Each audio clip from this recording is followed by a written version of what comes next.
Assalamualaikum warahmatullahi wabarakatuh. Saya Muhammad Ainun Najib, dosen jurusan Ekonomi Syariah, Fakultas Ekonomi dan Bisnis, Universitas Sultan Ageng Tirtayasa, Serang, Banten. Kali ini saya akan menyajikan video pengajaran mata kuliah Manajemen Ziswaf. Video ini saya buat untuk persyaratan sertifikasi dosen tahun 2025.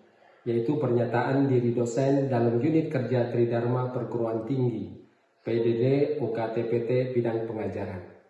Mata kuliah Manajemen Ziswaf adalah mata kuliah wajib dengan bobot 3 SKS, berlangsung pada semester ganjil. Mata kuliah ini terdiri dari 16 kali pertemuan dengan model pembelajaran baik menggunakan pembelajaran sinkronus dengan tatap muka di kelas maupun online via Zoom. Dan juga pembelajaran asinkronus dengan memberikan tugas, belajar mandiri, kuis maupun mereview artikel. Tujuan dari mata kuliah ini adalah memberikan pengertian dan pemahaman yang mendalam kepada mahasiswa terkait dengan konsep zakat, infak, dan wakaf, serta teori manajemen dalam mengelola dan memberdayakan zakat dan wakaf, sehingga menjadi salah satu instrumen dalam meningkatkan kesejahteraan masyarakat. Secara umum, pembahasan yang ada pada mata kuliah Manajemen Ziswaf ini ada konsep zakat dan wakaf, kemudian konsep perhitungannya, kemudian konsep zakat wakaf produktif dan tunai, sejarah institusionalisasi pengelolaan Ziswaf di Indonesia, model pengelolaan lembaga filantropi nasional dan internasional, manajemen pengelolaan Ziswaf, strategi fundraising, pemberdayaan dan distribusi Ziswaf, serta manajemen resiko pengelolaan Ziswaf. Sedangkan terkait aspek penilaian, kami memberikan nilai kehadiran 10%, kemudian sikap dan keaktifan 10%, kemudian juga tugas mandiri 10%, tugas kelompok 10%, dan ujian tengah semester 30%, serta ujian akhir semester 30%. Selamat menyaksikan. Bismillahirrahmanirrahim. Assalamualaikum warahmatullahi wabarakatuh. Waalaikumsalam warahmatullahi wabarakatuh. Apa kabar teman-teman semuanya? Sehat? Alhamdulillah sehat. Mudah-mudahan selalu diberikan kesehatan, diberikan kelancaran dalam aktivitasnya sehari-hari ya. Alhamdulillah kita bersyukur kepada Allah Subhanahu wa taala pada pertemuan hari ini kita bisa melanjutkan pembahasan kita terkait dengan mata kuliah manajemen Ziswaf ya. Kita hari ini masuk di pertemuan ketiga ya. Dan pekan lalu kita sudah membahas terkait dengan konsep manajemen syariah dan penerapannya dalam konteks Ziswaf ya. Kemarin kita sudah memahami dan berdiskusi bersama ya terkait dengan unsur-unsur dalam manajemen ya, mulai dari perencanaan ya, kemudian pelaksanaan ya, sampai dengan pembahasan yang terakhir adalah terkait dengan monitoring atau evaluasi ya. Sebelum kita membahas materi kita pada hari ini, barangkali mungkin ada salah satu teman-teman yang mereview ya, kira-kira bagaimana sih konsep manajemen syariah ya, khususnya mungkin terkait dengan perencanaan ya, prakteknya dalam eh, zakat ya maupun dalam wakaf ya. Silakan siapa? Ya, boleh Dimas. Oke. Kalau dari materi sebelumnya itu sudah dijelaskan terkait tentang konsep manajemen ya, terutama dari konsep manajemen yang konvensional dan juga ya konsep manajemen syariah. Di mana menurut George R. Terry mengemukakan tentang fungsi manajemen terdiri dari planning atau perencanaan, organization, pengorganisasian, actuating, pelaksanaan, dan juga controlling atau juga biasanya disingkat POA. Nah, dalam eh, konsep manajemen syariah itu kan dia berdasarkan dari prinsip-prinsip syariah itu sendiri sesuai panduan dalam Al-Quran dan hadis. Kalau kita sambungkan dalam Ziswaf itu tadi dibagi ke yang tadi menurut teori tadi apa ya apa konsep manajemen yang perencanaan, pengorganisasian, pelaksanaan dan controlling. Misalkan pada eh, proses perencanaan itu menentukan tujuan dan sasaran dari ZISWF itu sendiri, seperti pada siapa ini diberikan, kemudian bagaimana pengelolaannya dan sebagainya. Kemudian juga membuat rencananya, seperti kemudian lanjut ke pengorganisasian seperti menentukan struktur kepanitiaan ketika pembagian zakat, misalkan ketika zakat fitrah itu nanti dibagikan seperti pembaginya siapa, yang akad siapa, dan sebagainya. Kemudian ada tahap pelaksanaannya ketika di hari haknya, seperti di akadnya, kemudian ketika hari pembagian zakat kepada target dan sasaran yang sudah ditentukan sebelumnya. Dan terakhir ada pengendalian dan juga sekaligus evaluasi terhadap kegiatan tersebut. Kurang lebih Baik, begitu, Pak. terima kasih Dimas, luar biasa ya atas review tema kita pekan lalu ya. Sehingga ini menjadi eh, apa? Menjadi awal ya bagi kita sebelum kita membahas tentang konsep zakat dan wakafnya. Ya, jadi pekan lalu kita sudah membahas tentang konsep manajemen ya, khususnya terkait dengan konsep manajemen syariah. Hari ini kita akan membahas terkait dengan konsep fikih zakat ya. Karena ini salah satu objek pembahasan kita ya. Kita tahu bahwa dalam kajian manajemen banyak ya.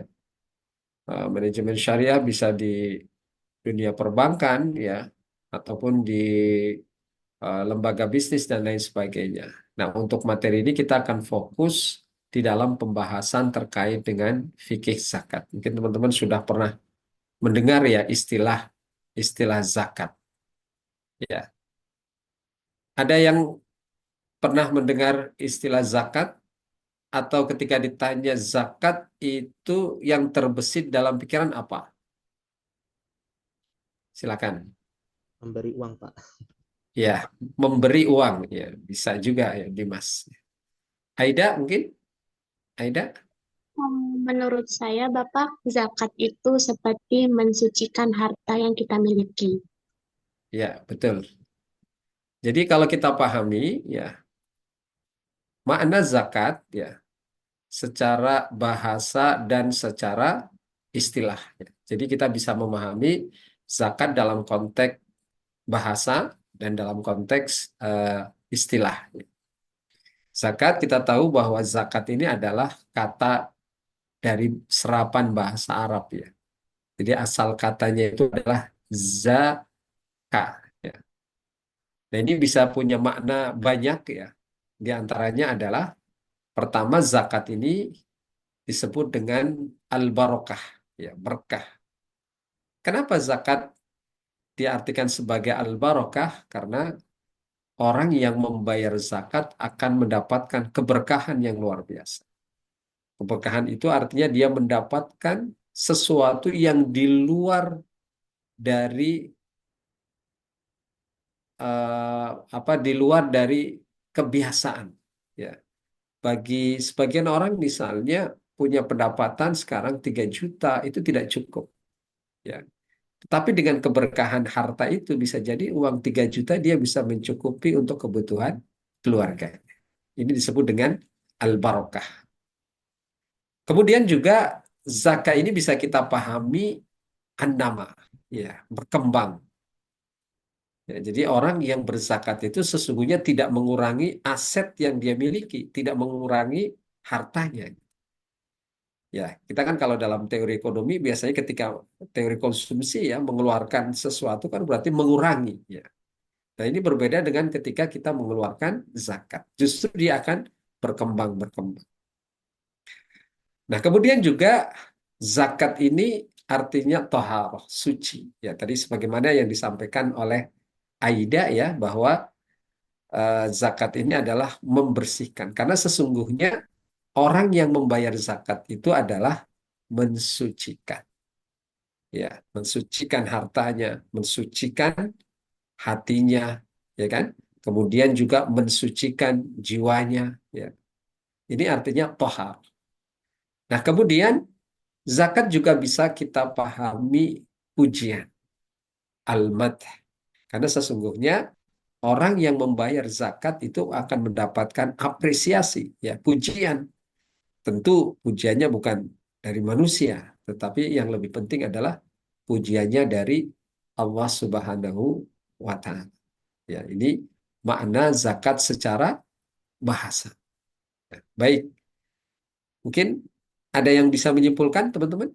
Jadi makna zakat dalam bahasa dalam apa definisi secara bahasa, ya. Silahkan, Nur Aini, ya. Jadi makna zakat secara bahasa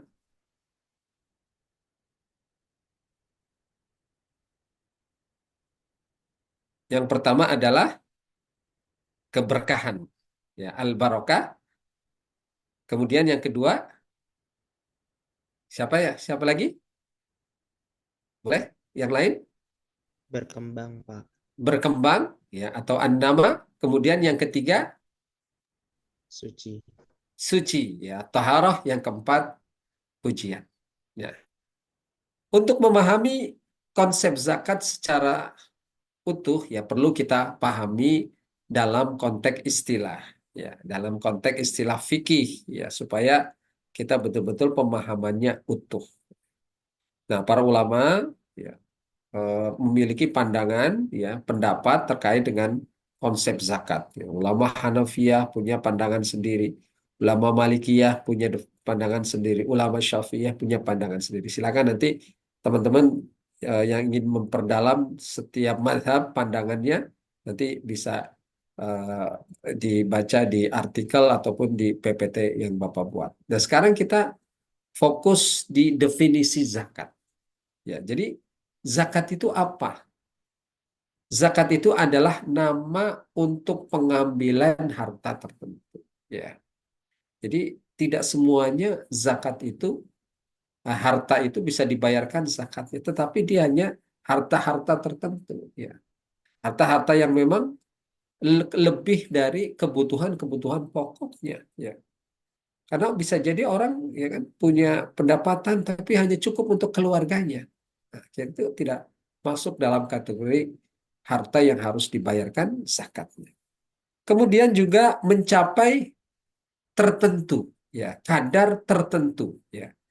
Mencapai kadar tertentu artinya apa? Kalau dalam konteks fikih zakat namanya eh, apa? Nisab, ya, namanya nisab. Jadi ketika dia sudah mencapai kadar tertentu. Contoh misalnya zakat perdagangan. Kalau kalian misalnya bisnis, ya, kemudian setiap apa tahun ternyata punya pendapatan 150 juta. Nah, ini sudah masuk dalam kategori nisab karena zakat perdagangan ini sama seperti zakat emas. Ya, zakat emas itu adalah nilainya 85 gram. 85 gram kalau misalnya harga emas 1,5 juta, jadi nisabnya berapa? Coba 85 gram dikali misalnya harga emas sekarang 1,5 juta, ya. Berapa kira-kira? Ya, ada yang bisa hitung? Hmm. 85 gram, ya, dikali 1,5 juta, ya. Berapa?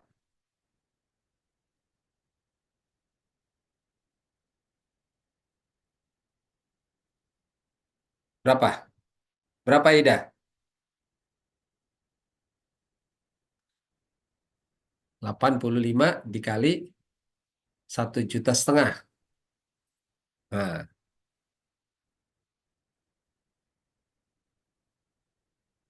Dimas, Ya, Pak. berapa? 85 gram. Nisabnya kalau misalnya sampai setahun, ya, kira-kira berapa? 85 emas dikali 1,5 juta. 85 gram. dikali 1,5 juta. Hmm. Berarti 127 100 127 juta juta Juta kan? 500. Ya, betul Aida. 127. Dan tadi dia punya pendapatan ya 150 juta. Maka dia sudah termasuk berwajib mengeluarkan zakat. Kemudian juga kadarnya tertentu dan ya pada waktu tertentu ya. Waktunya juga ditentukan. Nanti ada pembahasan khusus terkait dengan haul ya. Haul ini artinya masa 1 tahun. Jadi kalau misalnya zakat perdagangan dia harus menunggu dulu 1 tahun. Walaupun tidak semuanya menggunakan haul. Ada beberapa zakat misalnya seperti zakat pertanian ya dia dibayarkan langsung ya ketika panen. Jadi waktunya juga tertentu. Nah, kemudian juga didistribusikan kepada orang-orang tertentu. Jadi zakat itu tidak hanya untuk hanya untuk kalangan tertentu. Ya, dalam Quran Allah sudah menjelaskan 8 golongan atau 8 asnaf. Dan terakhir disertai dengan niat. Ya, ini penting karena niat inilah yang membedakan. Teman-teman mengeluarkan uang, ya, misalnya setiap bulan sekian-sekian, tapi niatnya hanya untuk jajan, belanja, dan lain sebagainya. Walaupun misalnya nilainya sama dengan zakat, itu tidak masuk dalam kategori zakat. Ya, jadi zakat adalah nama untuk pengambilan harta tertentu dari harta yang telah mencapai kadar tertentu ya pada waktu tertentu dan distribusikan kepada orang-orang tertentu. Baik. Nah, selanjutnya ya setelah kita memahami tentang definisi secara bahasa ya, kemudian juga definisi secara istilah ya. Selanjutnya kita bahas terkait dengan zakat dalam Al-Qur'an. Zakat dalam Al-Qur'an kita tahu ya, istilah zakat ini tidak semuanya diungkapkan dengan kata-kata zakat. Ya, walaupun zakat kadang Allah menggunakan istilah kata zakat, tetapi tidak semuanya. Ya, tidak semuanya. Ya, walaupun secara lafadz, secara kata ini disebut dalam Quran itu sebanyak 30 kali. Dia menggunakan al-ma'rifat. Ya, bahkan yang secara khusus ya disebutkan bersama dengan Quran itu sebanyak 27 kali. Ya, 30 kali. Bahkan sampai para ulama itu menyebutkan kata zakat yang disebutkan dalam Quran itu ada sebanyak 82 kali. Ya, 82 kali. Nah, ada beberapa kata ya yang mengartikan makna daripada zakat walaupun istilah yang digunakan bukan zakat. Pertama misalnya Allah menggunakan istilah sedekah. Padahal yang dimaksud dengan sedekah di sini artinya adalah zakat. Contohnya misalnya dalam surat At-Taubah, A'udzubillahi minasyaitonirrajim, khudh min amwalihim shadaqatan tutahhiruhum wa tuzakkihim biha. Ambillah dari harta mereka sebagai sedekah, ya kan? Kalau kita pahami secara bahasa sedekah, padahal di sini maksudnya adalah zakat. Kemudian juga nafkah, ya kadang Allah menggunakan kata-kata nafkah. Seperti dalam surat Taubah ayat 34, walladzina yaknizuna dzahaba wal fiddata wa la yunfiquna. Nah, kata wa la yunfiquna ini artinya adalah tidak membayar zakat. Kemudian juga kadang menggunakan kata-kata hak. Ya, misalnya dalam ayat kulu min thamari idza athmara wa atu haqqahu yauma hasadi. Ya kata-kata wa atu haqqahu dan berikanlah haknya kan. Kalau kita pahami secara bahasa, tetapi maksudnya adalah bayarkanlah zakat. Nah, kadang juga ada yang menggunakan kata-kata al-afu. Ya. Baik, dari sini ada yang ingin ditanyakan teman-teman sebelum kita ke pembahasan yang lain? Silakan.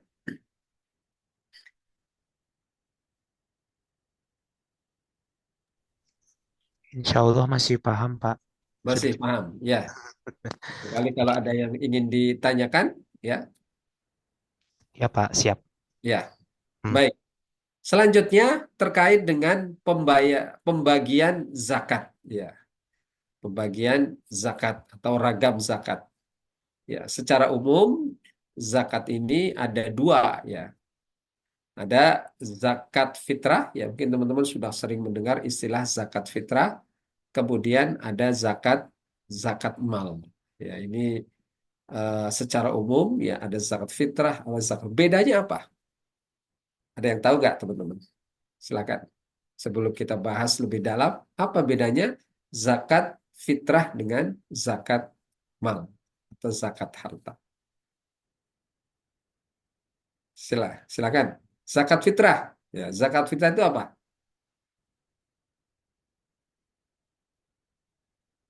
Siapa? Saya Bapak. Silakan. Oke, menurut saya perbedaan dari kedua itu, zakat fitrah dan zakat mal itu dibedakan berdasarkan waktu pelaksanaannya. Zakat fitrah itu dilaksanakan oleh semua umat Islam pada saat eh, pada bulan Ramadan Mm-mm. sampai dia itu menjelang Idul Fitri. Lalu Mm. untuk zakat mal itu dilaksanakan saat di luar dari bulan Ramadan, seperti itu. Ya, terima kasih. Baik, ya kita akan coba detailkan lagi. Ya, jadi betul ya, zakat fitrah ini adalah zakat yang dilakukan oleh individu. Ya, ini kewajibannya untuk setiap muslim, ya baik laki-laki maupun perempuan, besar maupun kecil. Bahkan merdeka kalau dulu ada merdeka ya, ada eh, merdeka, ada hamba sahaya. Ya, besar maupun kecil. Yaitu sebesar apa? Sebesar kelebihan ya, yang memiliki kelebihan makan satu sok.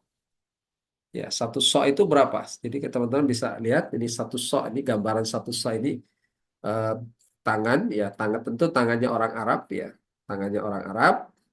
Nah, nanti ketika mengambil gandum ya ini namanya satu sok. Ya, kemudian nanti diterjemahkan berapa kira-kira satu sok ini ya. Para ulama berbeda pandangan ya. Ada yang mengatakan ya ini misalnya satu sok itu, nah ini hitungannya dia, satu sok itu sama dengan 4 mud ya. 4 mud. Nah, berapa hitungannya? Ya, kalau kita mengikuti kebijakan Basnas itu kalau kita rupiahkan ya, konversi ke rupiah itu adalah sebesar eh, sekarang 45.000 ya, 45.000. Nah, ketentuannya apa? Ya, jadi perlu ketentuannya. Ketentuan dalam zakat fitrah ini adalah berupa bahan makanan pokok daerah. Kalau dulu yang diwajibkan adalah gandum, ya karena memang makanan pokok pada waktu itu adalah gandum. Kalau di Indonesia, kalau di Indonesia, nah berarti makanan pokoknya adalah beras. Maka yang dibayarkan zakat fitrahnya adalah beras. Kemudian sejenis, ya jumlahnya mencapai satu ya diberikan di tempat orang yang dizakat. Nah, ini berbeda dengan zakat mal. Ya, kalau zakat mal ini artinya adalah zakat kekayaan. Ya, zakat kekayaan tertentu yang harus dikeluarkan dalam jangka 1 tahun atau 1 haul ya. Seperti dalam zakat perdagangan atau dalam eh, zakat emas dan perak. Nah, jenisnya apa saja? Ya, ini dalam pembagian zakat mal itu ada zakat emas, perak, ya. Kemudian ada zakat pertanian, ya. Kemudian ada zakat binatang ternak, ya. Ada zakat perdagangan, ya. Ada zakat harta galian, ada zakat hasil manfaat, ya. Termasuk sekarang, ya. Ya, istihad para ulama adalah termasuk zakat profesi, ada zakat perusahaan dan lain sebagainya. Jadi terkait dengan konsep zakat amal. Nah, insya Allah nanti kita akan perdalam ya, khususnya terkait dengan perhitungannya. Ya, berapa perhitungan zakat emas, berapa zakat pertanian, zakat binatang ternak dan lain sebagainya. Insya Allah di pertemuan-pertemuan yang akan datang. Ya, silakan kalau ada yang ingin ditanyakan.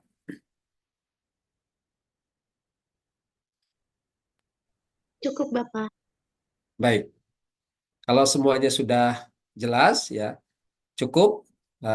Bapak akan coba tanya ya. Eh, jadi jelaskan makna zakat secara bahasa. Coba siapa? Boleh, Pak. Tadi Ya. yang ditanya pengertiannya ya, Pak? Pengertian zakat secara bahasa. Ya. Oh ya, zak kalau secara bahasa itu dari yang Bapak jelaskan dari bahasa Arab itu zakat Mm-mm. yang zakat, tapi juga biasa dituliskan sebagai berkah atau barokah. Mm-mm. Kemudian juga ada nama atau disebut berkembang karena pada dasarnya zakat itu meskipun kita memberikan harta kita, tapi itu tidak mengurangi, namun juga dapat mengembangkan harta yang kita punya. Kalau tadi keberkahan itu ya istilahnya dalam ketika kita memberikan zakat itu memberkahkan Iya. harta kita. Sama seperti nanti seperti taharah atau suci atau mensucikan harta. Kemudian yang terakhir tadi ada mada atau pujian Baik. secara Terima kasih, bahasa. Dimas. Hmm. Luar biasa. Ya, insya Allah nanti teman-teman yang lain ini sebagai apa evaluasi pembelajaran kita pada pertemuan hari ini, nanti Bapak akan buatkan kuis ya dalam bentuk pilihan ganda. Ya, silakan nanti teman-teman bisa akses di Spada ya. Silakan nanti dijawab ya. Waktunya hanya 30 menit ya. Langsung nanti dikirim ya lewat Spada. Terima kasih teman-teman semuanya. Sukses selalu dan senantiasa semangat dan bahagia. Insya Allah kita ketemu lagi pada pertemuan pekan yang akan datang. Terima kasih. Assalamualaikum warahmatullahi wabarakatuh. Waalaikumsalam Waalaikumsalam warahmatullahi warahmatullahi wabarakatuh. wabarakatuh. Terima kasih, Waalaikumsalam. Pak. Sama-sama. Terima kasih banyak, Sama-sama semuanya. Bapak.